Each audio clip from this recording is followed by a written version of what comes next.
it's only been an object of the Western mind's curiosity for approximately 100 years. But really, 90% of that occurred in the last 50 years.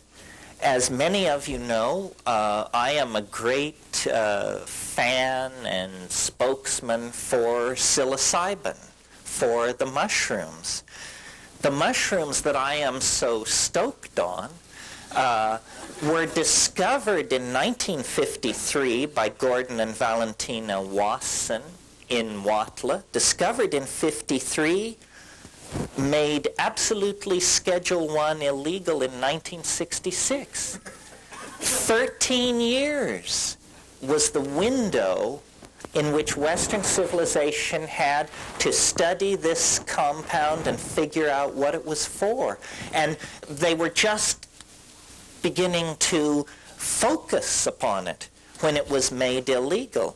LSD, discovered in 37, not brought into the scientific literature until 48, not generally available even in the laboratory until 1950, made totally illegal in 1966. 16-year window. Think about the fact that when LSD was legal, psychiatrists, professional researchers were consistently reporting cures of chronic alcoholism with one 500 gamma dose. One dose. Cure, like a 50% cure rate without recidivism for chronic alcoholism. Spectacular findings were being reported. When LSD swept through the scientific community, for pharmacologists, psychotherapists, psychiatrists, it had the same kind of excitement and feeling of breakthrough that the splitting of the atom had for the physicists, for the physics community in the late 30s. Well, science, we are told, is this absolutely impartial, godlike body of knowledge prosecuted by great men, and it will fearlessly send its questing mind into any situation or environment. This is a mental discipline so dispassionate that it sees nothing at all wrong with strapping monkeys into apparatus and hurling them into walls at 70 miles an hour to study traumatic injuries.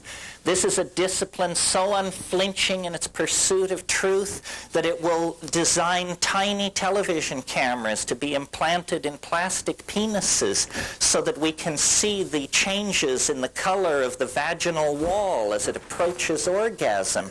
I mean, these guys are unstinting in their devotion to truth in any form. And yet, for 30 years, science has accepted government's refusal to allow science to look at the potential impact of psychedelic plants and compounds on human consciousness, on chronic alcoholism, on schizophrenia, on depression, on autism, on learning disorders, on dyslexias, on memory enhancement, so forth and so on. This to me is obscene. The future is mental. Figure it out.